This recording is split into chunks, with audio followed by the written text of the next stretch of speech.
अभी फिलहाल जिस सबसे अहम पहलू पर हम चर्चा करने वाले हैं उसके लिए अपनी खास एक्सपर्ट को जोड़ते हैं। हमारे साथ इस वक्त जुड़ रही हैं Rachna Dattani, associate director IIFL securities से।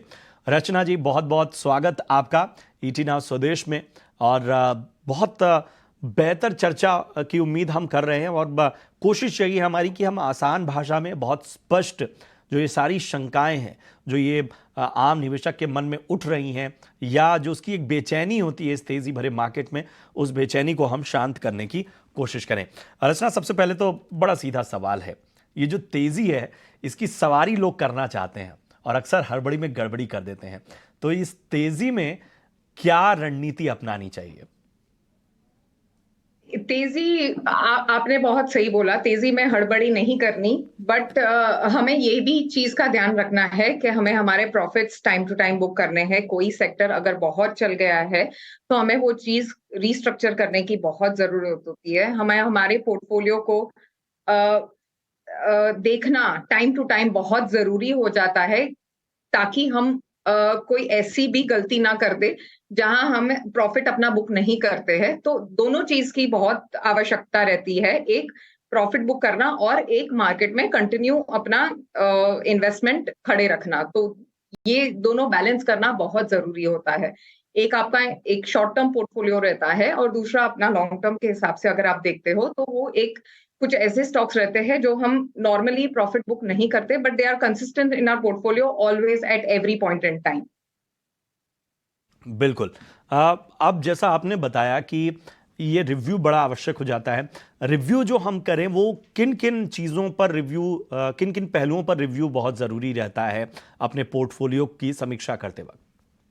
तो जब हम पोर्टफोलियो की बात करते हैं, it's not only equities. Direct equities एक पहलू हो जाता है, आपके म्यूचुअल फंड इन्वेस्टमेंट्स, आपका डेट पोर्टफोलियो, आपका गोल्ड पोर्टफोलियो। तो ये सारी चीजें बहुत इंपॉर्टेंट हो जाती है पोर्टफोलियो के हिसाब से। ओके,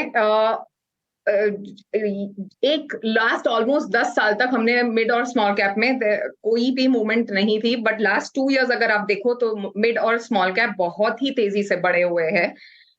तो इसमें मुझे लगता है कहीं ना कहीं थोड़ा ठहराव जरूरी है। अपने पोर्टफोलियो में प्रॉफिट बुक करना बहुत जरूरी हो जाता है।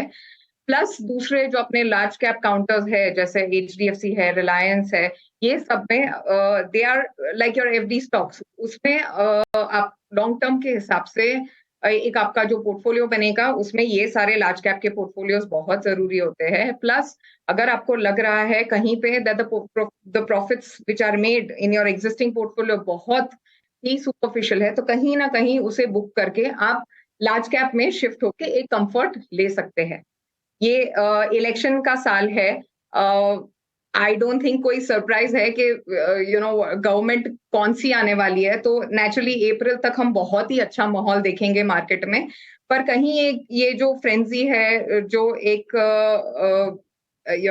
जो बना हुआ है माहौल, जरूरी है कि हम अपने पोर्टफोलियो को रिव्यू करके उसमें प्रॉफिट बुक करें टाइम टू टाइम, बहुत जरूरी हो जाता है। बात आपने कही रचना जी, एक चीज़ मैं समझना चाहता हूं कि कई बार होता है, मेरे ख्याल से ये आम निवेशक के मन में भी बात आती होगी। कई बार चाहे वो एक्सपर्ट की मदद से, चाहे योग्य फंड मैनेजर की मदद से, या कई बार अपनी खुद की रिसर्च पर यकीन करके लोग एक बेहतर पोर्टफोलियो बनाते हैं। वो पोर्टफोलियो कई लोग हमारे शो में भी डिस्कस करते हैं और अक्सर होता है कि कई बार अपनी रिसर्च से भी वो बेहतर पोर्टफोलियो बना लेते हैं। लेकिन हम देखते हैं कि बहुत चीज़ों पे रोज़मर्रा में निगरानी नहीं रखी जा सकती। तो क्या जो आपके फंड्स हैं उनके बारे में क्या कुछ हो रहा है, या उनके मैनेजमेंट या उनके कारोबार के तौर तरीकों में क्या कुछ हो रहा है? क्या क्या इस पे भी निगरानी बहुत ज़रूरी है? जरूरी है। एक कंपनी में जब आप निवेश करते हो, मैनेजमेंट के एथिक्स बहुत बहुत इंपॉर्टेंट होते हैं। जो आपने बात बोली, इट्स जस्ट परफेक्ट। एंट्री हर कोई अपने हिसाब से ले लेता है, एग्जिट नहीं कर पाते हैं, नहीं कर सकते, या उनको ध्यान में नहीं आता कि हमको एग्जिट कभी लेनी चाहिए।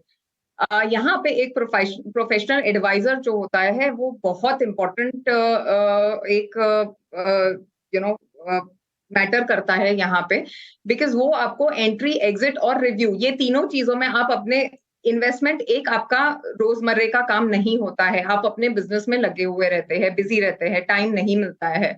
What happens is when there is a portfolio advisor attached to your portfolio, एक क्वार्टरली रिव्यू होता है, टाइम टू टाइम कहाँ एग्जिट करना रहता है. म्यूचुअल फंड में भी बहुत जरूरी है थोड़े चेंजेस करना. हर क्वार्टर चेंज करना जरूरी नहीं है, पर हर क्वार्टर रिव्यू करना बहुत जरूरी होता है. हमने एक आरआरआर पॉलिसी बनाई है जहां पे आप रिव्यू करो, रिफ्लेक्ट करो और फिर रीडू करो अपना पोर्टफोलियो. ये तीनों चीजों की अहमियत बहुत होती है आपके लॉन्ग टर्म पोर्टफोलियो के लिए. अहम बात आपने कही और इसी से जुड़ा मेरा अगला सवाल आपसे है। अ, नए साल में हम हैं और नए साल की जब बात होती है तो एक एक हमको ये मान के चलना पड़ता है कि बहुत से लोग होंगे जिन्होंने अभी अपनी नई नौकरी शुरू की होगी, नया कारोबार शुरू किया होगा, निवेश के बारे में उनके पास बहुत इधर उधर से जो जानकारियां आ रही हैं उनके अंदर एक छटपटाहट होती है कि मैं भी अपनी सैलरी या अपनी प्रॉफिट का जो हिस्सा है, जो भी मैं अर्न कर रहा हूं, उसका हिस्सा निवेश के लिए करूं. उनको अगर इस नए साल में अगर आपको कोई मूल मंत्र देना हो, कैसे शुरुआत करें? लोग भारी भरकम टर्म से बड़े सहम से जाते हैं कि अरे मुझसे तो नहीं हो पाएगा. राइट. सो दो चीजें हैं. बहुत शोर है बिकॉज मार्केट 2 सालों में इक्विटी बहुत ही तेजी से बढ़ गया है, जो शायद मैं अपने 20 साल में पहली बार देख रही हूँ. ओके, सो बहुत शोर है. आई थिंक आप रास्ते पे निकलेंगे, 2 जन आपको नया टिप दे देंगे. So that is not how investments work. अगर if there is something that you want to do, जो आपको रेगुलरली करना है, one, start your SIP systematically. You keep investing every month and in case there is an increment, आपका आपकी salary बढ़ती है, आपको एक्स्ट्रा कैश फ्लोज आते हैं, आप अपना सिप को टॉप अप कीजिए. मार्केट कभी गिरता है, 2 चीजें हैं. One, when the market falls, एकदम घट जाता है, वहां पे आप लमसम इन्वेस्टमेंट कीजिए आपके सिप में. दूसरा, अगर आपकी सैलरी बढ़ रही है तो आप वही सिप जो शायद आप महीने की 15,000 कर रहे हो, उसको आप 25,000, 30,000 आप लेके जा सकते हो. तो व्हाट हैपेंस इज सिस्टमैटिकली वो पैसे आप साइड पे एवरी मंथ आप ज्यादा अपनी सेविंग्स बढ़ा रहे हैं. सो ये चीज मुझे बहुत इंपॉर्टेंट लगती है कि अपना जो सिप है वो आप स्टेप अप कर सकते हो when you have extra cash flows to look at it. Plus sovereign gold bonds जो अभी क्लोज हो रहे हैं, which is a very very good investment if somebody is looking at investing in gold. One, you get interest, उसमें आपको हर साल interest मिलता है which is taxable, but the income that you make out of sovereign gold bonds is not taxable. So ये बहुत बड़ा और अच्छा इन्वेस्टमेंट का ऑप्शन अवेलेबल है इन द गोल्ड. अब इसी से जुड़ा मेरा सवाल है रचना आपसे एक चीज़ की, फिर अगर मतलब आप चूंकि बहुत सारे लोग जो आपको सुन रहे होंगे वो इस उम्मीद से सुन रहे होंगे कि उन्हें थोड़ा सा एक आइडिया मिल जाए. हमने बहुत सारी चीज़ें जो हैं वो ऐसी बताई हैं जिनके ज़रिए उन्हें वो आधार मिल गया है कि हाँ हाँ ठीक है, या इस तरह से निवेश होना चाहिए, इन बातों का ध्यान रखना चाहिए. अब हम बहुत क्लियर अगर पोर्टफोलियो की बात करें तो वो कैसा होना चाहिए, कैसा दिखना चाहिए किसी का पोर्टफोलियो, और अगर आपकी कुछ रिकमेंडेशन हो तो वो भी चलेंगे. तो अगर आप पोर्टफोलियो की बात करें, one dress fits not all, वो मेरा फॉर्मूला है. हर एक का अपना एक फाइनेंशियल गोल रहता है और उसके हिसाब से अपना इन्वेस्टमेंट, अपना रिस्क प्रोफाइल करके इन्वेस्टमेंट करना चाहिए. Ideally if you ask me, portfolio has to have equity. आप इक्विटी में स्मॉल केस कर सकते हो, पीएमएस कर सकते हो, डायरेक्ट इक्विटीज कर सकते हो और म्यूचुअल फंड कर सकते हैं. Then comes debt, okay, which is like your fixed income. So उसमें आपके पास हायर देन एफडी ऑप्शंस में आपके पास एनसीडीज अवेलेबल रहते हैं. You have debt mutual funds, you have an arbitrage fund. Okay, so ये सारी चीजें आप डेट में देख सकते हो. दूसरा, मैंने जो आपको गोल्ड बताया, गोल्ड इन्वेस्टमेंट के लिए हम सॉवरिन गोल्ड बॉन्ड सजेस्ट करते हैं. And last but not the least, you have real estate, which is your roti kapda and makaan. Makaan becomes an essential part of where we are staying. So real estate allocation भी बहुत जरूरी है, because कहीं ना कहीं not Bombay but other sectors do give you the capital appreciation. अगर आप mutual fund में पूछे तो फ्लेक्सी कैप फंड्स बहुत अच्छे हैं, where you get something like a Parag Parikh flexi cap fund, where you get a combination of everything, जहां पे आपको लार्ज कैप, मिड और स्मॉल तीनों का एक फ्लेवर मिल जाता है. you have a large cap fund, okay, that you can look at, or you can look at ETFs, exchange traded funds, which are very, very cheap in cost, and you can start a SIP in ETF. Her month आप उसको top up कर सकते हो, which is the best investment for a large cap ETF. Nippon ETF fund is what you can look at. हाँ, क्योंकि वो take away जो होता है ना किसी भी चर्चा का, वो बड़ा इंपॉर्टेंट हो जाता है। दर्शक बहुत सारी चीज़ों को बहुत ध्यान से सुनते हैं, लेकिन उनके काम की बात करनी बहुत ज़रूरी है, जहाँ पर उनको बहुत स्पष्ट समझ में आए कि उन्हें जो चाहिए वो चीज़ है क्या, और उसके लिए वो किस तरह से चीज़ों को स्ट्रक्चर करें। बहुत सारे टर्म्स हैं रचना, और इनमें जब पोर्टफोलियो रीस्ट्रक्चरिंग की बात आती है तो इसका पूरा गणित समझाइए कि क्या तरीका होना चाहिए और किस तरह से इस चीज़ को बेहतर तरीके से आगे ले जाया जा सकता है। तो जैसे मैंने आपको बोला, रिव्यू पोर्टफोलियो करना बहुत जरूरी हो जाता है। आप अपना एक एलोकेशन रखते हो, जैसे मुझे 60%, depending on the age, at a younger age आप अपना ज्यादा रिस्क टेकिंग एबिलिटी रहती है, सो आप अपना एलोकेशन इक्विटी में ज्यादा रख सकते हो। So if it's like a 60 और से 70% इक्विटी, 30% कैन बी डेट, और you can have in debt also you can include 10% allocation towards gold. Okay, so इन सारे में what we also have to remember is के markets कभी अच्छे होते हैं, कभी बुरे होते हैं, कभी नेगेटिव रिटर्न भी मिलता है मार्केट में, तो तभी अपने डेट पोर्टफोलियो में रिटर्न्स काफी अट्रैक्टिव लगते हैं, भले ही वो 7, 8, 9% हो, but they look very good at that point in time.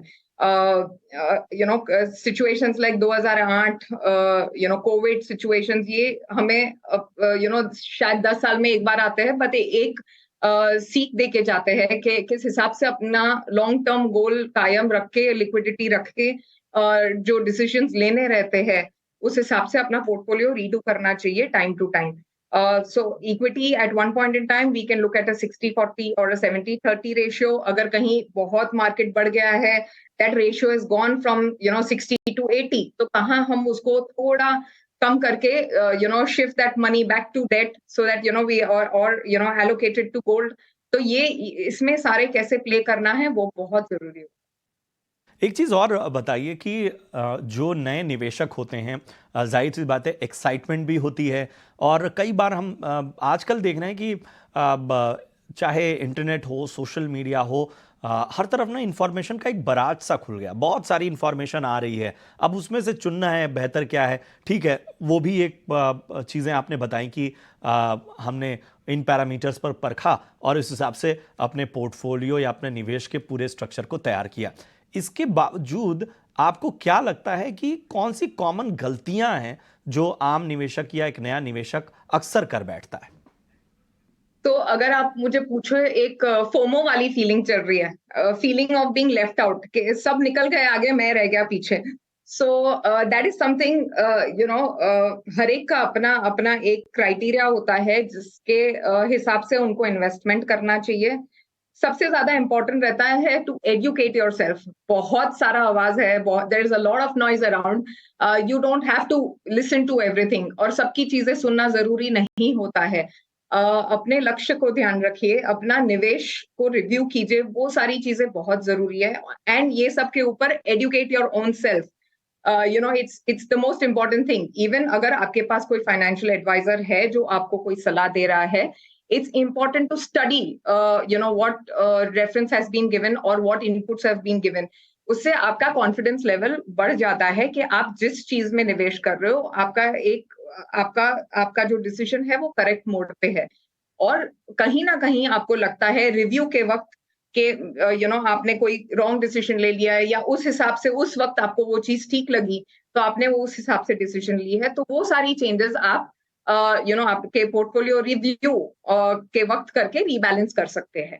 तो वो लेफ्ट आउट वाली फीलिंग या फोमो बिल्कुल ही रखना जरूरी नहीं है। इन्वेस्टेड रहना सबसे जरूरी होता है लॉन्ग टर्म पर्सपेक्टिव के साथ। बहुत बहुत शुक्रिया करेंगे रचना, आपका बहुत ही अच्छी चर्चा रही, और इस चर्चा में हमने लगभग सभी पहलुओं को छू लिया है। आगे भी इस तरह की चर्चाएं हम अपने आम निवेशकों के लिए और दर्शकों के लिए लाते रहेंगे। बहुत बहुत शुक्रिया आपका समय देने के लिए और इस खास चर्चा के लिए। नए साल की ढेर सारी शुभकामनाएं आपको। चलिए। तो उम्मीद है कि ये बातें आपको पसंद आई हों और आप हमारे सोशल मीडिया पर और यूट्यूब चैनल पर भी जाकर इसको रिविजिट कर सकते हैं, वहाँ पर भी हम कंटेंट डालने वाले हैं। फिलहाल मुझे दीजिए इजाज़त, यहाँ रुकेंगे एक छोटे से ब्रेक के लिए। देखते रहिए ET Now स्वदेश।